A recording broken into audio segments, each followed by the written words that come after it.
आइए, सुनिए, देखिए, समझिए सनातन सत्य।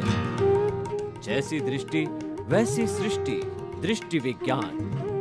कुदरत, कुदरती रचना एवं कुदरत के कानून से शाश्वत सुख की प्राप्ति।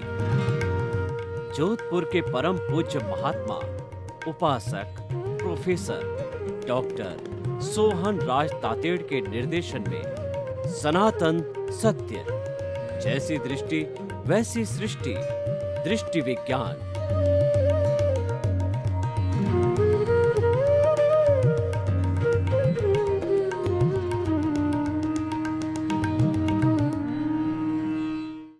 ओम ह्रीं नमो अरहन्ताणं। ओम ह्रीं नमो सिद्धाणं। ओम ह्रीं नमो आयर्याणं। ओम ह्रीं नमो उवज्जायाणं। ओम ह्रीं नमो लोये सव्वसाहुणं। ऐसो पंच नमोकारो सव्वपावपणासनो। मंगलाणं च सव्वेसिं पडमं हवै मंगलं। पडमं हवै मंगलं। ओम नमो भगवते वासुदेवाय नमः। ओम नमः शिवाय। जय सच्चिदानंद। त्रिमंत्र की साधना संपूर्ण मानव जाति को जोड़ने की साधना है। आज के इस युग के अंदर, जो कि प्राइवेटाइजेशन, लिबरलाइजेशन, ग्लोबलाइजेशन का युग है, विज्ञान का युग है, इसमें समन्वय का सूत्र रखना चाहिए। जितना जितना हम इंसान को इंसान से जोड़ेंगे, भातृत्व भाव पैदा करेंगे, मिलनसारिता पैदा करेंगे, मानव धर्म को उत्कृष्ट स्थान देंगे, उतना इतना मानव जाति एक दूसरे से करीब आएगी। और आज जो तांडव नृत्य चल रहा है, हिंसा, आतंकवाद, घृणा, शोषण और निंदा, और जो है साम्राज्य के लिए लड़ाई झगड़े, वो सब धीरे धीरे कम हो जाएंगे। हमें समन्वय का सूत्र खोजना है।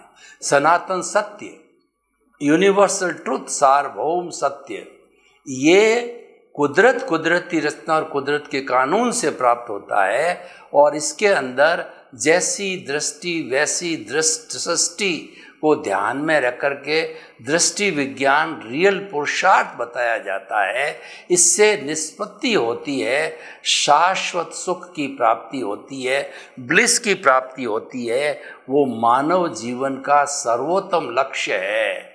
क्योंकि मानव जब ब्लिस को प्राप्त होता है इस जन्म में या अगले जन्मों के अंदर, फिर उसको कुछ भी प्राप्त करना शेष नहीं रहता है। ये सनातन सत्य का सारा कार्य हम अलग अलग एपिसोड्स के माध्यम से करते हैं। तो आज हमारा बहुत ही सुंदर एपिसोड है तारतम्य तादात्म्य। तारतम्य तादात्म्य का अर्थ होता है, तारतम्य का अर्थ होता है कंसिस्टेंसी। तेल की धार लगातार चलती रहती है, वह टूटती नहीं है, वो तारतम्य कहलाता है। और तादात्म्य का अर्थ होता है कि एक दूसरे से ऐसा जुड़ के रहना कि वह ध्यान वहाँ से हटे नहीं है। जैसे कि मैं बोल रहा हूँ, मेरे से जो श्रोता है वो वक्ता और श्रोता के बीच के अंदर एक जो है वो देह, ध्यान और ध्याता एक हो जाता है, वहाँ तादात्म्य होता है। तो हमें तादात्म्य स्थान पूरा मानव जाति में पैदा करना है। उसके लिए हमको तारतम्य की आवश्यकता होगी। देखिए, जब कभी भी हम एक बड़ी शीशी के अंदर जो है वो तेल को भरते हैं, या घी को भरते हैं और उस शिशी का मुंह छोटा होता है, तो हमें जो है पूरा ध्यान रखना पड़ता है कि वो तेल की बूंदें नीचे गिर नहीं जाए। हमारा सारा जो है ध्यान है उस तेल की धारा पर टिका रहता है कि तेल की धारा टूटनी नहीं चाहिए ताकि तेल नीचे नहीं गिरे। एक व्यक्ति को जो है वह ये कहा गया, एक व्यक्ति को मृत्यु दंड दिया गया। राजा ने मृत्यु दंड दिया तो उसने बहुत गुहार करी कि मैं तो निर्दोष हूँ, मेरे को कृपया मृत्यु दंड आप नहीं देवें, तो कोई दूसरी सजा में भुगतने को तैयार हूँ। तो राजा ने ये कहा कि मैं तुम्हारे को ये तेल का भरा हुआ कटोरा देता हूँ, तुम राजमहल से जो एक दूसरा स्थान बताया कि जो कि गरीब की झोंपड़ी है, उसके बीच में इस तेल के कटोरे को लेकर के जाओ, एक बूंद भी तेल गिरनी नहीं चाहिए। और साथ में सैनिकों को भेज दिया कि कहीं बूंद गिर जावे रास्ते में तो बता देना, इसकी सज़ा एज इट इज रहेगी। अब उसको अपनी सज़ा से, जो उम्र कैद से या जो है फांसी से बचना था, तो वह इतना जो है उसने तारतम्य बिठा दिया कि वह उसका ध्यान केवल उस जो है तेल की कटोरे के ऊपर रहा। इस पूरे रास्ते के अंदर लेफ्ट में, राइट में, ऊपर में, नीचे में क्या हो रहा है उधर कोई ध्यान नहीं दिया। और वह उस जो है गरीब की झोंपड़ी तक आराम से पहुंच गया बिना तेल की एक बूंद गिराए। तो शर्त के अनुसार उसकी जो फांसी की सजा टल गई। अब देखिए दूसरा उदाहरण हम आपको बताते हैं कि अर्जुन जो द्रौपदी का संयंवर रचा गया, तो द्रौपदी के संयंवर के अंदर राजा द्रुपद ने ये शर्त रखी कि ये आग्नेयी यानी अग्नि से उत्पन्न हुई है, तो इसको जो है वही व्यक्ति वो उसी को ही हार पहनाएगी कि ऊपर मछली लटक रही है और नीचे जो है वह एक तालाब नुमा बनाया हुआ है, उसके अंदर उसकी परछाई है, उसकी परछाई के अंदर उसकी घूमती हुई मछली ऊपर उसकी आँख दिख रही है, जो इस पानी की परछाई में उस आँख को देख करके और जो है वो उल्टी दिशा के अंदर तीर जो है चला करके और घूमती हुई मछली की आँख का छेदन कर देगा, उसी के साथ द्रौपदी का विवाह होगा। तो कई राजाओं ने कोशिश की लेकिन नहीं हो सका। एक धनुर्धारी अर्जुन रहा, उसके पहले जो कर्ण भी धनुर्धारी था, लेकिन कर्ण जो है शूद्र पुत्र था, जो द्रौपदी ने पहले ही शर्त लगा दी कि मैं शूद्र पुत्र से शादी नहीं करूंगी। तो अब केवल एक ही जो है प्रतिनिधि रहा, वो था अर्जुन था। तो अर्जुन को जब उसने अपना निशाना साधा तो अर्जुन से पूछा गया कि तुम्हें क्या दिखाई दे रहा है। अन्य राजकुमारों से पूछा गया तो किसी ने तो ये कहा कि मुझे जो है घूमती हुई मछली दिखाई दे रही है, किसी ने ये कहा कि ये नीचे जो है तालाब बना हुआ है उसके अंदर उसकी आँख की परछाई दिख रही है, और किसी ने कहा कि मुझे घूमती हुई मछली दिखाई दे रही है। हर एक ने अलग अलग जवाब दिया। अर्जुन ने तो एक ही बात कही कि घूमती हुई मछली जिसकी आँख का छेदन कर रहा है, मुझे केवल उसके अलावा कुछ भी दिखाई नहीं दे रहा है।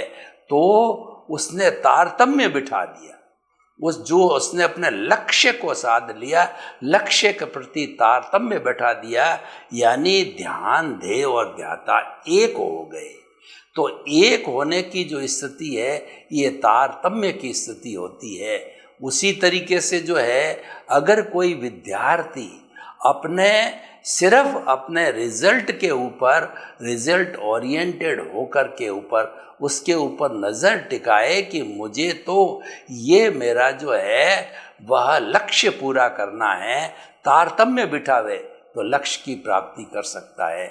जो लोग लक्ष्य साधते हैं तीर भाले का वह उस बिंदु पे लक्ष्य साधते हैं, उसके साथ तारतम्य बिठाते हैं जहाँ पर कि तीर छोड़ना होता है। तो हम ये क्या कहना चाहते हैं कि मनुष्य को जो है तारतम्य अपने लक्ष्य के प्रति बनाना, लक्ष्य के प्रति करना चाहिए। तो सबसे पहले लक्ष्य का निर्धारण करो कि आपको क्या पाना है। लक्ष्य हमारे दो तरह के हैं, एक तो भौतिक लक्ष्य और एक आध्यात्मिक लक्ष्य। भौतिक लक्ष्य में मान लें कि किसी व्यक्ति को जो है अच्छा कुबेरपति बनना है, तो वो जो फैक्ट्री की लाइन चुनता है या ट्रेडिंग लाइन चुनता है, जो भी वो लाइन चुने तो सारा ध्यान आकृष्ट उसका उस तरफ रहना चाहिए, उसकी हर एक गतिविधि पे ध्यान रखना चाहिए। जो मैन्युफैक्चरिंग करता है तो मैन्युफैक्चरिंग पे, रॉ मटेरियल पे, फिनिश प्रोडक्ट के, फैक्ट्री के चलने पे, जैसे सीसीटीवी कैमरे के अंदर अलग अलग पोज आते हैं, उसकी नज़र जो है उन पोज पे रहनी चाहिए कि कहाँ पर जो है लक्ष्य को जो है ऐसे भटकने की कार्रवाई हो रही है, यानी उसका तारतम्य बना रहना चाहिए। मैं जो आपको जो है ये प्रवचन कर रहा हूँ, तो मेरा तारतम्य, मेरा उस बहती हुई जो है वो शब्दों के प्रवाह के साथ होना चाहिए, शब्द विन्यास के साथ होना चाहिए, विषय के साथ होने चाहिए। विषय से मुझे भटकना नहीं है, विषय वस्तु के साथ तारतम्य बिठाना चाहिए।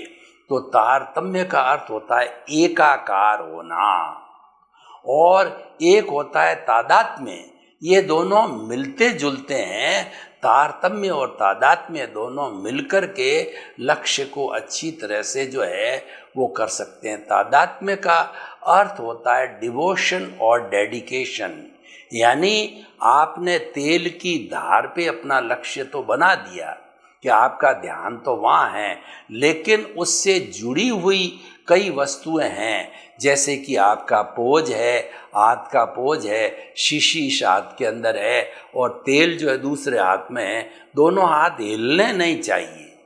ये हिलना, आपका ध्यान तो उसके धार के ऊपर है, लेकिन ये हिलना न हिलना ये तादात्म्य है। तो तादात्म्य का अर्थ होता है संबंध जोड़ना। जैसे कि हमारा बाहर का जो लक्ष्य हमने बताया, कोई भी लक्ष्य, भौतिक लक्ष्य व्यक्ति बिठाता है, जैसे मान लो कोई इंजीनियर बनना चाहता है, तो सारा लक्ष्य उसको इंजीनियर बनने पर रखना चाहिए। उसी के अनुरूप जो है उसकी शिक्षा है जो बढ़ती है, वो तारतम्य और तादात्म्य में से करना चाहिए। यानी उसका ध्यान अपनी पढ़ाई पर रहना चाहिए और तादात्म्य जुड़ना चाहिए, डिवोशन और डेडिकेशन होना चाहिए। इसका अर्थ क्या हुआ डिवोशन डेडिकेशन का, कि आप आलस्य नहीं करें, क्योंकि कोई भी काम को करेंगे तो आलस्य मनुष्य का एक बहुत बड़ा शत्रु है। आलस्यानाम शरीरस्थो महान रिपु, मनुष्य के शरीर का सबसे बड़ा शत्रु है वो आलस्य है। आपको 15 मिनट की रेस्ट करनी है और आप 2 घंटे सो गए तो आपका जो समय, जो निर्धारित समय वो निकल गया, तो आपका तादात्म्य आपका कहाँ बना हुआ रहा। इसीलिए व्यक्ति को तारतम्य और तादात्म्य का जो लोग लक्ष्य रखते हैं उनको टाइम मैनेजमेंट सीखना पड़ेगा। हमने ये विषय जो है तारतम्य और तादात्म्य क्यों बनाया कि आपका भौतिक जगत और आपका आध्यात्मिक जगत है, इन दोनों के बीच में जो है हम तारतम्य तादात्म्य बनाना चाहते हैं कि ये दोनों एक दूसरे से ऐसे जुड़े रहे कि ये पूरक बन जावे। आपका भौतिक जगत में आप एक अच्छे इंसान बन जाओ, क्योंकि भौतिक जगत आपको पहचान देता है, भौतिक जगत है आपको समाज के अंदर उठने की, बैठने की जो है वह अर्हता देता है, और यह आपको एक अच्छे इंसान के रूप में प्रस्तुत करता है। और आध्यात्मिक लक्ष्य इंडिविजुअल होता है। देखिए हमारे लक्ष्य 2 तरह के होते हैं। सामाजिक लक्ष्य, जिस परिवेश में हम जीते हैं, और भौतिक जो जो आध्यात्मिक लक्ष्य होता है वो प्योरली हमारा प्राइवेट जगत होता है, वो अध्यात्म का जगत होता है, वो परमात्मा का जगत होता है। उसमें कोई परिंदा भी पर नहीं मार सकता है। आपकी कितनी प्रिय पत्नी हो फिर भी आपके प्राइवेट जगत अध्यात्म जगत में वो एंट्री नहीं ले सकती है। यानी हमारा जो लक्ष्य, अगर पुरुषार्थ चतुष्टय की बात करूं यहाँ पे, हमारी life style, way of living, art of living और जो है साइंस ऑफ लिविंग की बात करूं तो बड़े परफेक्ट रूप में हमारी भारतीय संस्कृति के अंदर ये चतुर्थ पुरुषार्थ बताए। यानी चारों पुरुषार्थ व्यक्ति कर लेता है तो वह व्यक्ति जो है भौतिक जगत में भी अच्छा बन जाता है और आध्यात्मिक जगत में भी मुक्ति को प्राप्त हो जाता है। कैसे? अर्थ और काम, ये दो है हमारे भौतिक जगत को साधते हैं। अर्थ के माध्यम से हमारी धन संपत्ति जो है उसका सदुपयोग करना, क्योंकि हम दूसरे की भलाई करना चाहें या हमारे लिए साधन जुटाना चाहें तो भौतिक जगत के अंदर बिना अर्थ के साधन नहीं जुटाए जा सकते हैं। अर्थ की आवश्यकता होती है और शरीर है ये काम से पोषित होता है, परिवार है वो काम से जो है पैदा, प्रजनन काम से होता है। लेकिन काम कैसा? स्वदार संतोष, शरीर की आवश्यकता है। आप गलत दिशा में नहीं जाओ और आप जो है वह युवा अवस्था में भी संयमित रहो। स्वदार संतोष अर्थ होता है एक पत्नी एक पति की मर्यादा में रहना। एक पत्नी को छोड़ करके संसार की जो छोटी स्त्रियां हैं वो मेरी बेटी है, बराबर उम्र की है, वो मेरी बहन है, मेरे से जो बड़ी है वो माँ के समान है, वृद्ध अवस्था के अंदर है तो वो दादी नानी के समान है, ऐसी नज़र रहनी चाहिए। तो ये जो है वह हमारा काम का हो गया। स्वदार संतोष, एक स्त्री के साथ में आपका जो कुछ भी व्यवहार है वो गृहस्थी के लिए मान्य किया गया है, संतानोत्पत्ति वगैरह, अपने परिवार को चलाने के लिए, अपने वंश को चलाने के लिए, आदि आदि। तो इस तरीके से जो है अब हम जो अर्थ काम के साथ साथ में, ये तो हो गया हमारा भौतिक लक्ष्य, धर्म और मोक्ष। मोक्ष हमारा परम लक्ष्य है।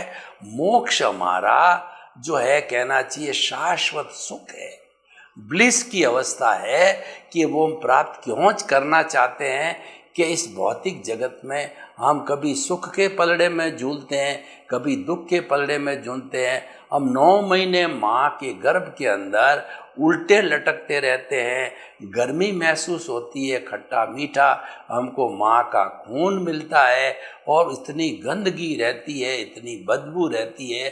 तब हम परमपिता परमेश्वर से प्रार्थना करते हैं, हे प्रभु मुझे जल्दी से जल्दी बाहर निकाल, मेरा दम घुट रहा है। बाहर निकलने के बाद में मैं ईश्वर से और मेरी शुद्ध आत्मा से तादात्म्य बिठा के रहूँगा। लेकिन जब बाहर आता है इस माया की चकाचौंध, इस दुनिया की चकाचौंध को वो देखता है तो वो देखने के बाद के अंदर वह जो उससे प्रभावित हो जाता है, उससे मोहित हो जाता है और वही घोड़ा और वही मैदान करने लग जाता है और फिर आवागमन का चक्कर चालू रहता है। तो हमें जो है वो हमारे इस आध्यात्मिक जगत में तारतम्य और तादात्म्य बिठाना है। हमें प्रतीति, जागृति और अनुभव को बढ़ाना है। हमारी जागृति वो तेल की धार की तरह है, यानी कि तेल की धार टूटना नहीं चाहिए, वह हमारी जागृति है। और तादात्म्य का अर्थ होता है कि हमें ज्ञान मिलने के बाद के अंदर हमें जो अंतरात्मा बनाया गया है, परमात्मा के साथ में हमारा तादात्म्य जुड़ जाना चाहिए। तारतम्य और तादात्म्य है ये प्रतीति, जागृति और अनुभव से जुड़ा हुआ है। ज्यों ज्यों हमारा तारतम्य जागृति बढ़ती जाएगी तो तारतम्य के बढ़ने के साथ साथ में तादात्म्य जो अनुभव है वह भी, ये जो 2 डिग्री दिया गया था वो बढ़ते बढ़ते 360 डिग्री के एंगल पर आ जाएगा। तो ऐसी स्थिति के अंदर हमको केवल दर्शन होगा, और केवल दर्शन है अंतिम पुरुषार्थ है। उसके बाद पुरुषार्थ करने की आवश्यकता नहीं होती है। नेक्स्ट बर्थ में केवल जो है ज्ञान है वो परिणाम के रूप में मिलता है। तो हमारा पुरुषार्थ केवल दर्शन तक ही है, और वो रियल पुरुषार्थ है, उसकी परिणति जो है, उसका जो इफेक्ट है वह केवल ज्ञान होता है। और नेक्स्ट बर्थ में केवल ज्ञानी अपने केवल ज्ञान का उपयोग करके अपने आयुष्य कर्म के अधीन फिर मुक्ति को प्राप्त होता है। तो अब देखिए, ये दोनों बातों से हमारा पुरुषार्थ चतुष्टय से दोनों तरह के जगत है उसका तारतम्य और तादात्म्य बैठ गया। तो हम ये आपको कार्यक्रम इसीलिए दे रहे हैं कि आपका यह जीवन भी अच्छा बने, पारलौकिक जीवन भी अच्छा बने। ऐसा बताया जाता है जिस व्यक्ति का वर्तमान अच्छा होता है निश्चित तौर पे उसका भविष्य अच्छा होगा, क्योंकि भविष्य तो वर्तमान की परिणति है।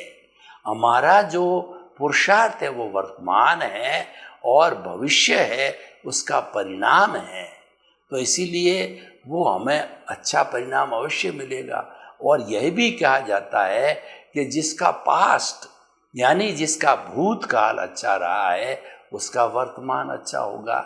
इसका अर्थ ये होगा कि भूतकाल के अंदर जो है वो अच्छा रहने का अर्थ हो गया हमने अच्छे कर्म किए, हमने अच्छे कॉजेज डाले हैं, तो वो कॉजेज जो है हमें अच्छा फल दे करके पुण्योदय करवाते हैं, और पुण्योदय को प्राप्त करके हमें यह जगत की, और पुण्योदय हमको यह जगत और पारलौकिक जगत दोनों में ही चाहिए।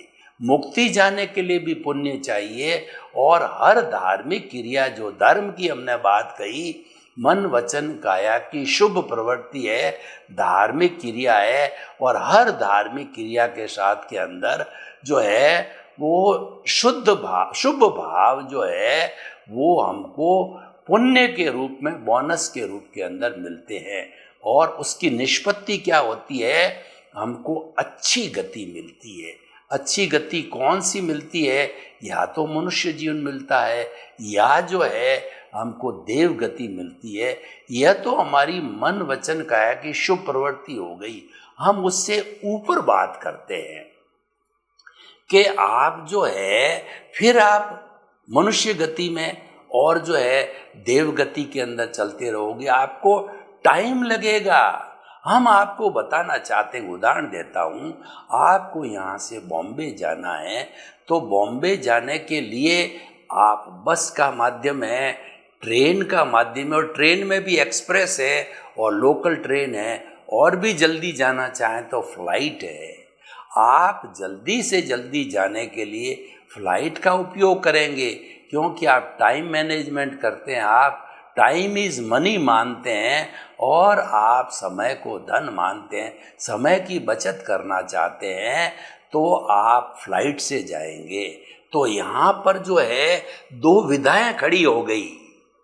ये तारतम्य तादात्म्य से जुड़ा हुआ है कि हम तारतम्य तादात्म्य किसके साथ रखें, मन वचन काया की शुभ प्रवृत्ति से के साथ रखें, या दृष्टि विज्ञान है वो शुद्ध प्रवृत्ति के साथ में रहें। वो दृष्टि विज्ञान क्या है, मन वचन काया से मुक्त रहना, यानी मन वचन काया को शुद्ध करने की बात नहीं, उससे मुक्त रहना। एक तो मन वचन काया की शुभ प्रवृत्ति करना, यानी उसको शुद्ध करना, एक पॉइंट। दूसरा, मन वचन काया की हर प्रवृत्ति से मुक्त रहना, दूसरी बात है। दोनों का डिफरेंस आप समझो कि जो हमारी दो शाखाएं हैं जैन धर्म की, एक तो होता है क्रमिक मार्ग, स्टेप बाय स्टेप, पहला गुणस्थान, दूसरा गुणस्थान, तीसरा गुणस्थान, चौथा, पांचवा, छठा, सातवां, आठवां, नौवां, 10वां, 11वां, 12वां, 13वां, 14वां, क्रम से चलो। और एक होता है अक्रम, बिना क्रम का। ये अक्रम कहाँ से आया कि भगवान ऋषभ के समय से आया। भगवान ऋषभ के 100 पुत्र थे, 99 पुत्रों ने दीक्षा ले ली, और भरत चक्रवर्ती था, तो राजकाज चलाने वाला भी चाहिए। तो भरत चक्रवर्ती ने राजकाज चला रहे थे, हिंसा कर रहे थे, कई रत्न थे उसकी युद्धशाला में। तो भगवान से प्रार्थना की, मैं तो इतनी हिंसा करता हूँ, 99 भाइयों को तो आपने दीक्षा दे दी, वो मोक्ष चले जाएंगे, मेरा क्या होगा, आप मेरे भी पिता हैं। तो उन्होंने कहा तू चिंता मत कर, तेरे को मैं एक जो है ना अक्रम मार्ग देता हूँ। तो अक्रम मार्ग क्या है? फ्लाइट है, अक्रम मार्ग हाई जंप है, अक्रम मार्ग लॉन्ग जंप है, अक्रम मार्ग लिफ्ट है, ऐसा बताया जाता है। जब दादा भगवान को जो ये ज्ञान हुआ 1958 के अंदर सूरत के तीसरे प्लेटफॉर्म पे, तो उन्होंने बताया कि मैं 10 लाख वर्ष तक भरत जी के समय में साथ था, जिनको अक्रम विज्ञान दिया गया और शीश महल में बैठ करके उन्होंने इसकी साधना की और वो भी मुक्ति को गए, भरत जी भी मुक्ति को गए। मैं उस वक्त साथ था, मैं 10 लाख वर्ष तक जो है ये चिंतन करता रहा कि इस सृष्टि का नियंता कौन है, ये जो है सृष्टि जो है वो इसका कर्ता कौन है। उन्होंने 10 लाख साल के बाद में 1958 के अंदर उनको एक दिव्य ज्ञान हुआ, अक्रम विज्ञान कहते हैं उसको, अक्रम मार्ग कहते हैं। उसके अंदर ये पता चला कि कर्ता तो व्यवस्थित शक्ति है, मनुष्य तो उसका एक निमित्त मात्र है, इस सृष्टि को चलाने वाली व्यवस्थित शक्ति है वो है साइंटिफिक सर्कमस्टेंशियल एविडेंसेस है, वही इसको चलाती है। तो यह ज्ञान उनको मिला और उन्होंने धीरे धीरे इसको आगे बढ़ाया और उस ज्ञान के माध्यम से जो है उन्होंने 2 घंटे के अंदर अपने जो है वो मुमुक्षार्थी जो महात्मा लोग हैं उनको ये ज्ञान दिया करते थे। उस 2 घंटे के अंदर उनको जीवात्मा से अंतरात्मा बना देते हैं, उनको जो है आत्म पद पर बिठा देते हैं। पहले हम देहाध्यास में थे, देहाध्यास से उनको आत्म पद पे बिठा देते हैं, इतना ही काम करते हैं, प्रीति जागृति और अनुभव करा देते हैं। यानी उनमें तारतम्य और तादात्म्य जो है ये दोनों चैप्टर खोल देते हैं। अब उसका विकास धीरे धीरे करना, उसी में बने रहना, ये तो पर्टिकुलर महात्मा को ही करना पड़ेगा, क्योंकि वो तो रास्ता दिखाने वाले हैं, वो मुक्ति में भेजने की किसी भगवान की भी ताकत नहीं है, ब्लिस को देने की ताकत दुनिया में किसी को नहीं है। भगवान महावीर ने भी यही कहा कि तुम मुझे मानो जानो अच्छी बात है, न मानो न जानो अच्छी बात है, लेकिन अगर तुम जो है मुक्ति को प्राप्त होना चाहते हो, शाश्वत सुख को प्राप्त होना चाहते हो, ब्लिस को प्राप्त होना चाहते हो, साल्वेशन, इमांसिपेशन और फ्री फ्रॉम दी बॉन्डेज जैसे आवागमन से मुक्त होना चाहते हो, समस्त दुखों से छुटकारा पाना चाहते हो, तो मैंने 12.5 वर्ष की तपस्या करके जो मैंने रास्ता निकाला उस रास्ते पे तुम स्वयं चलो। तुम चलोगे तभी तुम्हें सत्य उद्घाटित होगा, क्योंकि सत्य का उद्घाटन करने के लिए तुम्हें खुद चलना पड़ेगा। मैं तो तुम्हें रास्ता बता सकता हूँ। वो रास्ता क्या है? वो रास्ता ये है, अपना सच में सेजा मैतिंग हुए सुकप है, स्वयं सत्य खोजो। रास्ता उन्होंने दिया कि किसी को बताया हुआ अच्छी बात है, किताब में से पढ़ा हुआ अच्छी बात है, किसी से लिया हुआ अच्छी बात है, लेकिन उसकी सतत जागृति रखना, उसमें तारतम्य और तादात्म्य जो आज का विषय है वो बनाए रखना, उसके अंदर रियल पुरुषार्थ करना, वो तो उसको करना पड़ेगा जो कि जो है शाश्वत सुख प्राप्त करना चाहते हैं, जो सनातन सुख प्राप्त करना चाहते हैं। और उन्होंने उसके लिए जो है कुदरती रचना, कुदरत के कानून को सहारा बनाया। तो उन्होंने जो है वह क्या बताया कि वो रास्ता क्या है? तो उन्होंने कहा कि अपना सच में सोजा मैतिंग भुए सो कब पाए, इस लोक के सब जीवों के साथ में मैत्री करो।